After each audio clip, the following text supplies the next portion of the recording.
happened? They hacked you? They got me, Mo. I woke up this morning and I did a promo post, and then like 2 seconds later, my man hit me, was like, "Yo, Sean Press hit me, was like, yo, you know your thing is down. Did you unfollow? What happened?" I'm like, "What you talking about?" And then I went on there and I was gone. Remember season 2? I called you freaking out. I was like, "Rich, get my page back." Y'all, I freaked out. I called Rich. I was yelling at Rich. Rich starts yelling at me. "What you want me to do?" This nigga be yelling about everything, yo. This Yo, going off. nigga. I'm shocked he's not losing his mind about this. He be so mad. I know you had time to calm down, huh? You lost your mind earlier. I was, my nigga, when I tell you, I was livid. I was tight. I was so fucking tight.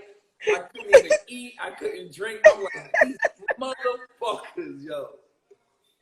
I was tight. I could already see it. Yo, I watched your what is it called? The Boys Club. Uh-huh. You and Sean have been doing it. Are you guys gonna turn that into, like, I read the comments and a lot of people are like, you guys need to turn that into a podcast. What's happening with that? We have. It's official. We up now. I mean, it's up. We up now. So we on iTunes and everywhere. We all the. Oh, you are? Yeah. Oh. And we're about to actually, the irony of this whole Instagram thing is we were actually moving the podcast to YouTube. Mm-hmm. So we were gonna do it on live just to interact on IG Live, but that wasn't gonna be the main place. So now we're gonna take it to we're taking it to YouTube. Nice. But yeah, wait. Oh, well, I guess you could still, because I was gonna say, can fans still interact? But I guess when people go live on YouTube, there's still a live chat. Yeah, you just have to build you have to, obviously you want to build your following before you actually make the changeover. You know what I did? What? I got 72,000 subscribers in 72 hours. How did you get 72,000 subscribers in 72 hours? I literally just held on.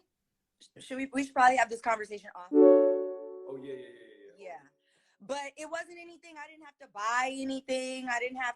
I just made sure that I got with my Patrice. She's my website manager, but she also does like graphics. So I made sure that she did my YouTube banner. She linked my Apple Music, my Spotify, my SoundCloud, my Twitter, my Facebook, my Instagram. She downloaded TubeBuddy, which is basically, you know how like we have insights on Instagram? It's basically your insights for YouTube. And it shows you like the average watch time, where people pause, where people, where they skipping over the ads, because I was running paid ads. So it's actually really, really helpful. It shows you like where your biggest following was. So that helped me know like the best posting time. So she added that. She linked everything for me. And then once I had that, then I got to work on strategizing on how to like build the following. But I stored a bunch of content while she was doing that. I was storing content. She linked my website to it. So now everything is like, but to protect myself, this was the time consuming part. Everything got to have a different email. Everything. Yeah. To protect myself, everything has an email. And then I had the website backlinked. So it's basically like doubly encrypted. Same with the YouTube, like it's unhackable. And so there's no one universal email. Like a nigga can't get one and get all. So right. You got to have everything backlinked like that. And that's for anybody on this live watching this. If you're trying to start a YouTube, make sure you start an Instagram that aligns with that same name. This is also for legal protection, copyright protection, infringement protection. So the Bad Boys Club or the Boys Club, you got an Instagram for the Boys Club, a Twitter for the Boys Club, a Facebook group for the Boys Club, a YouTube for the Boys Club. You got a website for the Boys Club. That's how you legally protect yourself. Have every entity backlinked. Have a separate email for everything. Change them passwords every 30 days. Make sure that your site manager is informing you every time they log in, because the last thing you want to do is get an email, freak out, change shit, and then be locked out your own shit because they the motherfucker with the, you know, they're on your shit as the site Yep. manager. You know, so this is just Rich. Obviously knows all this stuff, but for anybody who watches us and goes, "Oh, I want to do this," because y'all ask me all the time. I see y'all asking Rich in the comments all the time. That's how you protect yourself. A healthy perspective from a man's point of view. I like that y'all include the women. Y'all don't bash the women, but y'all keep it real with the women. I like that. Why are your... I don't read the comments for my mental wellness. I don't read the comments. Okay, good. All right, you good. You shouldn't. Nah, for my mental health, I gotta read. Just y'all are really excited about the show. Those of you who truly support me, and have been rooting for me to have my. I know you are. Me and Moniece have sex on her show. Oh, okay, so I'm on mommy duty. Richard and I have not come together since 2016. But Rich is on the show. Rich and I did have a great conversation. I got to show Rich my house. Yeah, Rich has gotten to see a lot of the like moves I've been making firsthand. I'm really proud of myself. You are. You should be. You're doing your thing. I'm not even mad at you. I'm really proud of myself. I'm actually really, really proud of you. That you've been. Thanks, Richie. Been doing your thing. You've been doing your thing. I've been off here just trying to get my mind right. I've been in trauma therapy, keeping up with my grief counseling. I'm in here for y'all are in for a nice rebranding. I'm really excited about the album, the NFT, the book, the show, the food truck. Like I told myself I was touching 1.5 this year. Might be 2.0. I'm praying. I'm praying for a New York Times bestseller. Okay, I'm praying to be able to open me up another truck before the new year, and I'm praying that turns into like a cute little storefront.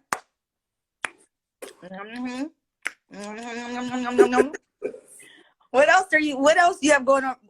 What's going on with Love and Hip Hop? Which one? Any of them. I talk to you. I talk to Tiara. I talk to Nikki. I talk to Jason. I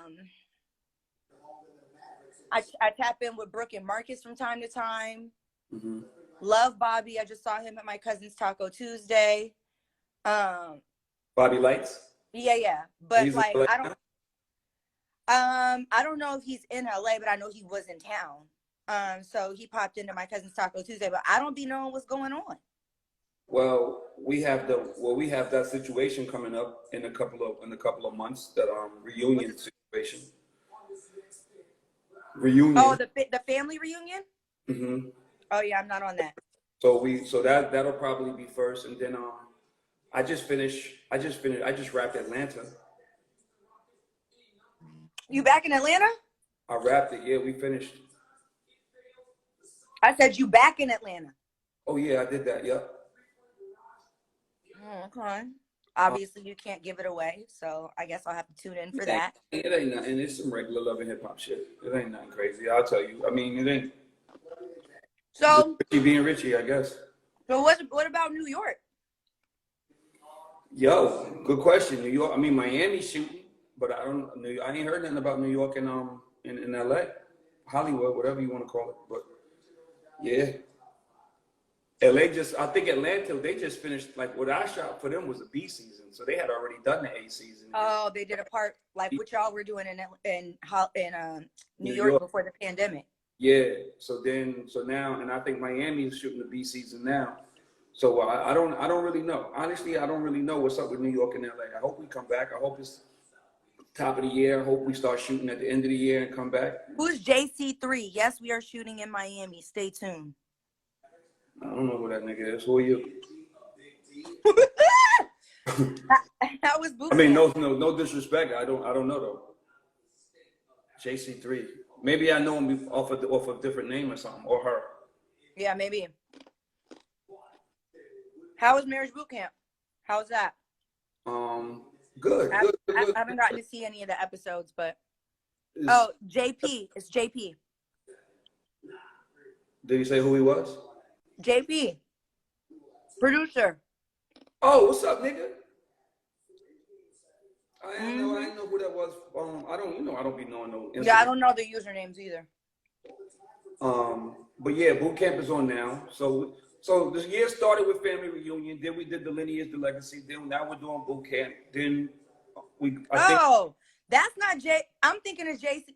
No, that's a model and that's actor. We thinking of somebody totally different.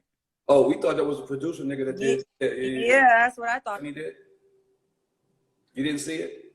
Mm-mm. I don't watch reality TV at all. It's not it wasn't a reality show. It was about Ancestry.com. Oh, I don't. It was an African ancestry show. It was only like 2 episodes. It was a one-off. Okay. And then boot camp, and then family reunion again, from what I understand. And yeah, they hit me for family reunion, but you know, there's always the issue of with me exclusivity now. There's always, you know, you're not gonna lock me back in. I'll run. I don't care what kind of money you offer me. That's out for me. Just with the position that I'm in over at For Us By Us, having a first look deal, being able to greenlight an EP3 shows and collect a check, EP my own show, NFT, a book, a food truck. Like now I don't need it, and I'm not coming on for no bullshit. You're not gonna lock me down. I don't give a fuck if it's a 6-month exclusivity. It's not gonna happen. Nah, I don't think. I think on family reunion, I think this is a one-off. I don't think this has nothing to do with Love and Hip Hop. I don't. I know that, but you also know that the network has their favorites, and so they make it hard for some, and then they make it easier for others. You're not a network favorite, Moniece. I'm not. Okay. I'm not. I was never allowed to do nothing else. I complained to you about this year after year. And you would snap on me like, yo, my nigga, why don't you? And I'm like, I did that, Rich. That's why I'm calling you for the alternative. I did what you said. It didn't work. Yo, I think at the time, this is what I think. I was a fan favorite, but I was not a network favorite. This is what I think. I think that at the time that you were looking to make moves, I think that the show they were so entrenched in the show that people can't see the end. Right. So now that people can see the end, they can see the end coming. Like, I don't think anybody on this live is dumb. I think we all pretty smart people, right? So when you can start seeing that the end is coming, people start to understand that they can't control you anymore, because now you're starting to witness what's going on, and you're not stupid, and you're starting to see how this is moving. So now it's like, all right, well, if we want her for this, then we have to allow her to do what she needs to do elsewhere, because we are not in a position anymore to provide, or we see the end of the road. And before, when you were trying to do all those things 3-4 years ago, they couldn't see the end of the road because everybody was hot. Right. Everybody was like, oh, Love and Hip Hop's never going to end. This is forever. Why would you want to go do anything else? No, we're not letting you go do anything else. This is forever. Love and Hip Hop Hollywood is forever. And now it's like, oh, there's an end of the road. There is an end of the road. You want to know what's crazy? I don't know what anybody else on this live believe in, but I believe in God. And I believe in swift retribution. And I believe when you mishandle people, intentionally mishandle people, I believe that God wastes no time. And I hear a lot of people say, oh, God doesn't play about me. God is sensitive about me. No, God really be sensitive about me. He really be showing up, and he be showing out quickly and on time. And I said, this is going to end. And I have a feeling that the end is near. And I'm going to go over here. I'm going to do Atlanta real quick. Rich taught me the game, y'all, because I wasn't going to come back. I wasn't going to come back to LA. I was in Atlanta doing my album, having nothing to do. I was having a jolly old time. My exclusivity had finally been reworded. All I had to do was sit till September, and I was done, free and clear. So I didn't want to go back. So y'all came to me and asked me to come to Atlanta, knowing I'm already here. Cool. Count that as 6 out of 7. I'll agree. I'll double down. I'll come right back to Hollywood. Count that as 7 out of 7. I'm out. So when that happened, nobody could foresee the pandemic, right? And God didn't just slow the world down. He stopped the world just in time. Because I low-key lightweight, I was panicking. Like, they're about to blackball me. They're about to start telling because in my mind, I'm like, oh yeah, now contractually I'm free. But at the same time, they were already running around telling folk I was insubordinate. Oh, you don't want to work with her. Oh, da, da, da, da, da, da. I was told that somebody in a position of power said, I made the mistake with Cardi. I will not make the mistake with Moniece. So it was very clear that I was never going to be let go, unless they had no other choice. So when the pandemic hit, I got a release in my email, and it had been sitting there for a month. I had no idea. I got a phone call like, hey, and I'm like, what are you talking about? And so I say that to say, like, I was like, it changed everything. The pandemic made people see the end that they would never have seen had it not come. Like, it made people be like, oh shit, I can't possibly sit down. And where the fuck is the money coming from? So now I got to reevaluate how I do my business. So, well, you know, and I'm grateful for what the platform did monetarily, financially. I've always said that, but I've never held back or bit my tongue that I was never given the opportunity to really shine there in all the ways that I deserved after being such a valuable asset to the franchise. And I was never cocky. I could have been. Eventually, I just got tired. I was on my bully shit in a different type of way. Like, I'm not doing that. Give this bitch three episodes, fine. You want me to participate in this little bullshit fake ass relationship this motherfucker got going? Okay, 3 episodes and I'm done with it. Stick me into the next drama because you're gonna do it anyway. If I fight it, it just makes it worse. At least I know what I'm walking into. Give it 3 episodes. So I had to get on my bully shit that way. But either way, niggas was gonna drive me nuts. So whatever. At least now I know what the hell is coming my way. And now I'm free. And God bless me, and it is what it is. But I know that really I was always curious because, you know, you don't have Omarion anymore. You don't have Masika anymore. You don't have Moniece anymore. You don't have, you know, some of your key players. You don't have Soldier anymore. You don't have Nia anymore. You don't have some of the key players that were like the starting point for it ain't me. It wasn't me, it was you. So I always wondered what was gonna happen. You know, they still have Ray, they had Princess, Zell and Paris are great TV, but you don't have your like key players. We were all gone. What does that really look like? How do you fill those shoes? Like, who's better with words than me and Masika? I mean, yo, listen, at the end of the day, like, people, I don't want to talk about nobody specifically. I just say, like, at the end of the day, people move on and they need to move on. And sometimes things need to end and sometimes things change. Like if you would have ever put somebody in a room and say, yo, you're going to get 5 years out of this or 6 years out of this, and in my case, 13 years out of this, and nobody would have ever thought that. So I take it for what it is. And then you come and be like, yo, at the end of the day, it is what it is. It's going to end. Everything ends. The pandemic might have changed things up a lot, made things different, made people look at things differently. But I think that ultimately, it's like a football team, a basketball team. Like, when niggas get good, they leave. Like, you can't keep a nigga on his rookie contract forever. Once he gets good, he leaves. You got to either do right by him or he gonna leave. Right. And if you